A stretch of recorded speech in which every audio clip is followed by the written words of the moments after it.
ये घटना पूर्व में एक विवाद था जिसके तहत एक एफआईआर दर्ज हुआ था 720/25। वादी पक्ष के ऊपर लगातार प्रेशर किया जा रहा था। उसी क्रम में कल रात में ये घटना हुई थी। धर्मवीर पासवान है, उम्र लगभग 40 वर्ष है। इनके ऊपर गोलीबारी की गई भगत मुखिया के द्वारा। यहाँ के कल रात में कार्रवाई करते हुए एक अभियुक्त का गिरफ्तारी किया गया है। इनका पूर्व में भी आपराधिक इतिहास रहा है। ये थोड़ा दबंग प्रवृत्ति के पाए गए हैं। मुखिया पक्ष और जो भी अभियुक्त पक्ष है उनकी गिरफ्तारी सुनिश्चित की जाए और कठोरतम सजा दिलाई जाए। और हम लोग टेक्निकल साक्ष्य के साथ साथ और भी मैनुअल इनपुट पर कार्रवाई कर रहे हैं। नमस्कार, आप देखना शुरू कर चुके हैं लाइव सिटीज को। मेरा नाम अभिषेक है। पटना में मुखिया जी की गुंडागर्दी, केस वापस नहीं लिया तो गोली मारकर हत्या कर दी। दरअसल पटना में एक दबंग मुखिया है। बाढ़ इलाके के दबंग मुखिया की गुंडागर्दी सामने आई है और इतनी गुंडागर्दी कि केस वापस लेने की धमकी दी और जब केस वापस नहीं लिया गया तो मुखिया ने मर्डर करा दिया। तो बड़ी वारदात हुई है जिसके बाद आक्रोशित लोगों ने जाम कर रखा है। भारी बवाल हो रहा है इस पूरे मामले को लेकर। जो एसडीपीओ हैं वो क्या कुछ कह रहे हैं, पहले आप वो सुन लीजिए। कल शाम रात्रि मतलब 8 साढ़े 8 बजे के आसपास में बाढ़ थाना अंतर्गत जल गोविंद में एक गोलीबारी की घटना हमारे संज्ञान में है। ये घटना पूर्व में एक विवाद था जिसके तहत एक एफआईआर दर्ज हुआ था 720/25 23 तारीख को। उसी में दो पक्ष में आपसी मारपीट की घटना हुई थी। उसी में पुलिस द्वारा लगातार छापेमारी की जा रही थी अभियुक्त पक्ष के यहाँ। उसी क्रम में जो यहाँ के स्थानीय मुखिया हैं उनके द्वारा अभियुक्त पक्ष की ओर से वादी पक्ष के ऊपर लगातार प्रेशर किया जा रहा था। उसी क्रम में कल रात में ये घटना हुई थी जिसमें गोलीबारी हुई थी, जिसमें वादी पक्ष की ओर से वादी के भाई जिनका नाम धर्मवीर पासवान है, उम्र लगभग 40 वर्ष है।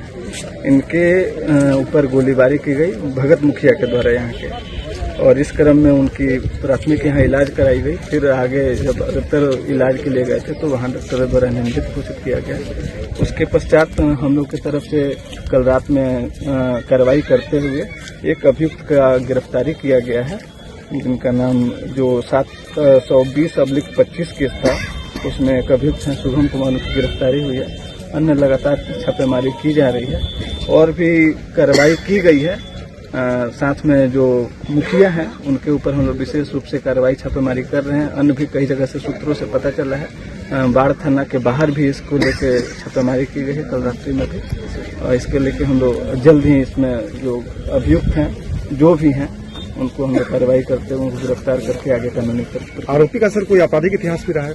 हाँ, जो मुखिया जो है इसमें इनका पूर्व में भी आपराधिक इतिहास रहा है। ये थोड़ा दबंग प्रवृत्ति के पाए गए हैं और इसमें भी उनके द्वारा मतलब एक मुखिया के रूप में जो उनका भूमिका है कि समाज को शांति व्यवस्था बनाए रखना, समाज में स्थिति को नियंत्रण में रखना, उसके विपरीत इनके द्वारा एक पक्षीय कार्रवाई करते हुए वादी पक्ष के ऊपर दबाव बनाया गया और गोलीबारी के काम की गई। सर अभी क्या मांग है सर इनके? अभी इनके द्वारा जो पीड़ित पक्ष है इनके द्वारा यही मांग है कि जल्द से जल्द मुखिया पक्ष और जो भी अभियुक्त पक्ष है उनकी गिरफ्तारी सुनिश्चित की जाए और कठोरतम सजा दिलाई जाए। इसके लिए हम लोग कल रात्रि में एफएसएल टीम को बुलाए थे।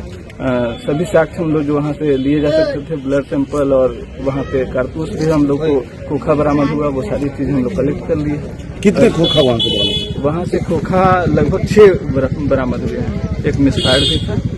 तो ये सारी चीजें कलेक्ट की जा चुकी है और हम लोग टेक्निकल साक्ष्य के साथ साथ और भी मैनुअल इनपुट पे कार्रवाई कर रहे हैं। जल्द ही इसमें हम लोग गिरफ्तारी सुनिश्चित करेंगे और अगर कठोरतम सजा दिलाने के लिए जो भी हम लोग साक्ष्य बेहतर साक्ष्य इकट्ठा कर सकते हैं उस पर हम लोग कार्रवाई करेंगे। क्या लगता है सर परिजन जो है सड़क जाम के जल्द से जल्द आरोपी की परिजन का गिरफ्तारी? यही मांग है कि जल्द से जल्द गिरफ्तारी सुनिश्चित की जाए और कठोरतम सजा दिलाई जाए। इनकी विशेष मांग है कि उनको कठोरतम सजा दिलाई जाए। उसके लिए हम लोग भी एविडेंस वाले पहलू पे विशेष रूप से ध्यान दिए हैं कि एविडेंस काफी मजबूत हो कि गिरफ्तारी सुनिश्चित होने के साथ साथ उनको अधिकतम सजा दिलाई जा सके। तो आपने सुना कि एसडीपीओ ने क्या कुछ कहा। पटना में दबंग मुखिया की खुलेआम गुंडागर्दी देखने को मिली है। केस वापस नहीं लिया तो मुखिया ने अपने समर्थकों के साथ मिलकर मर्डर की बड़ी वारदात को अंजाम दिलवाया है। तो बने रहिए लाइव सिटीज के साथ। हमारी यूट्यूब चैनल को सब्सक्राइब करिए। धन्यवाद।